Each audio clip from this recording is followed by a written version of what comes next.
Hey friends, hi, welcome to my YouTube channel. आज की video में हम बात करेंगे specifically for the HR professionals. कौन सी स्किल्स मस्ट है एज एन एचआर प्रोफेशनल जो आपको throughout your career journey useful रहेंगी, right from starting your career. So बात करते हैं एक एक करके सारी स्किल्स के बारे में। एक तो क्लियर कम्युनिकेशन स्किल होती है। It's not just English but how well you are able to communicate. आपके जो भी थॉट्स हैं, आपके जो भी पॉइंट्स हैं रिलेटेड टू क्या आप कम्युनिकेट करना चाहते हैं, even to employees, stakeholders और बिजनेस लीडर्स और मैनेजमेंट, जिनसे भी आपको कम्युनिकेट करना है, you should be very clear and precise आप क्या कहना चाहते हो। तो अपने पॉइंट बहुत अच्छे से सामने रख सकते हो, प्लस आपकी लिसनिंग स्किल्स भी इसमें आ जाती हैं। नाउ नेक्स्ट है बिजनेस एक्यूमेन।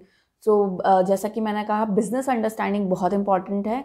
काफ़ी एचआर्स ये वाला पॉइंट मिस कर देते हैं। उनको लगता है कि they their role is nothing to do with business. So even अगर आप एल एन डी में हैं तो आपको बिजनेस के बारे में पता चल होना चाहिए, तभी आप प्रॉपर ट्रेनिंग्स प्लान कर सकते हैं। सिमिलरली रिक्रूटमेंट में until and unless you don't know कि रोल करते क्या है, बिजनेस किस बारे में है, या वो स्पेसिफिक डिपार्टमेंट जिसके लिए आप हायरिंग कर रहे हैं उसमें क्या मेजर चेंजेस चल रहे हैं, क्या बेसिक रिक्वायरमेंट, सिर्फ एक जेडी देखकर आप नहीं कर सकते हो। आपको अंडरस्टैंडिंग बहुत इंपॉर्टेंट है, राइट। सो बिजनेस नॉलेज एक बहुत इंपॉर्टेंट स्किल है जो कि हर एचआर प्रोफेशनल में होनी चाहिए। नेक्स्ट है डेटा एनालिटिक्स। आप कोई भी वर्क करते हो, आप अपनी परफॉर्मेंस या ओवरऑल जो भी आपने वर्क किया उसका इम्पैक्ट शो करने के लिए आपको डेटा क्रंचिंग, नंबर्स की बहुत अंडरस्टैंडिंग होनी चाहिए। डिफरेंट मेट्रिक्स के through you should be able to analyse कि आपने क्या वर्क किया था, क्या आरओआई जनरेट हुआ है, एंड इन जनरल अगर आपको वो इन्फॉर्मेशन प्रेजेंट भी करनी है आगे, तो आपका डेटा एनालिटिक्स बहुत अच्छा होना चाहिए, राइट।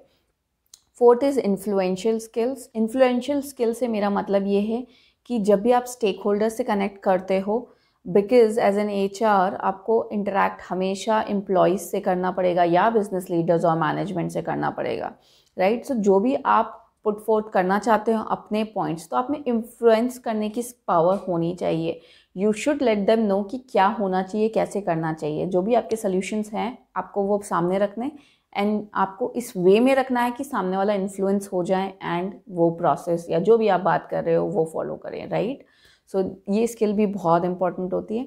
नेक्स्ट है stake holder management. Stake holder management, क्योंकि आपको नहीं पता आप किससे डील कर रहे हो। आप एक्सटर्नल कंसल्टेंट्स, एक्सटर्नल वेंडर से भी डीलिंग करनी है, आपको सीनियर लीडरशिप से भी करनी है, आपको अपने टीम में भी डील करना है, क्रॉस फंक्शनल। और बहुत सबसे ज़्यादा stake holders I would say HR के लिए होते हैं in any compare to any of the roles.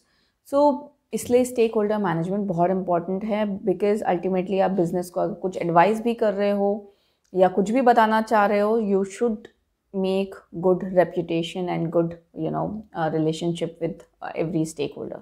सो उनको किस वे में मैनेज करना है, बिकॉज एक्सपीरियंस वाइज वो काफ़ी सीनियर भी हो सकते हैं, जूनियर्स भी हो सकते हैं। You should be very clear and you should have that skill to manage them appropriately, right?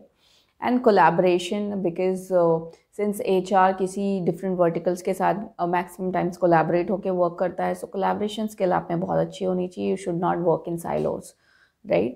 So ये तो आपकी soft skills हो गई. Other than that, आप में tools and software के knowledge होने चाहिए. बाई टूल्स आई मीन कुछ भी हो सकता है, बिकॉज प्रेजेंटेशन एक्सेल में आपको हमेशा अच्छा होना है, ये तो मस्ट है। As an H R professional इस पर आपको वर्क करना ही करना है। प्लस सॉफ्टवेयर नॉलेजेस, बिकॉज आजकल काफ़ी सारी ऑर्गेनाइजेशंस में H R I S systems हैं, सैप होता है। सो आपको सब में एक्सपर्टीज़ होनी चाहिए, हाउ एग्जैक्टली टू यूज़ दो softwares. Next is H R का नॉलेज विदाउट सेइंग। अगर आपने एच आर में एजुकेशन ली है, सो आई एम श्योर आपके उसको बहुत सारे उसमें थ्योरीज, फ्रेमवर्क्स होते हैं which you should know. And अगर नहीं भी हैं तो आप बहुत सारे सर्टिफिकेशंस कर सकते हैं to get the understanding. And इसमें अपना नॉलेज हमेशा शार्प रखना है, because as an H R आपको बहुत सारी चीज़ें एडवाइस भी करनी पड़ती हैं, बहुत सारे फ्रेमवर्क्स यूज़ करने पड़ेंगे। एंड उसके लिए आपको क्लैरिटी होना चाहिए कि कौन सा फ्रेमवर्क कब यूज़ करना है, किस टाइप की ऑर्गेनाइजेशन में, किस टाइप के टैलेंट में, किस टाइप के बिजनेस में क्या चीज़ यूज़ होनी है, right. So H R knowledge आपका हमेशा ब्रश अप होना चाहिए। And last but not the least, आपको डिफरेंट लेबर लॉज, कंप्लायंसेस के बारे में बहुत अच्छी अंडरस्टैंडिंग होनी चाहिए। मोस्ट ऑफ दी रोल्स हो सकता है कि आपका उसमें डायरेक्टली लॉ से रिलेटेड आपका कोई रोल ना हो, बट स्टिल अगर आपको वो पता होते हैं तो आप ज़्यादा बेटर बिजनेस से डील कर सकते हो, एडवाइस कर सकते हो। ओके फ्रेंड्स, सो ये थे 9 स्किल्स जिनके बारे में हमने बात की, जो हर एचआर प्रोफेशनल को इस पे वर्क करना चाहिए एंड इम्प्रूव करते रहना चाहिए, सो दैट आप अपने करियर में अच्छे से ग्रो कर सकते हैं। सो तब तक के लिए मिलते हैं नेक्स्ट वीडियो में, and don't forget to subscribe this channel and like the video. Thank you, bye bye.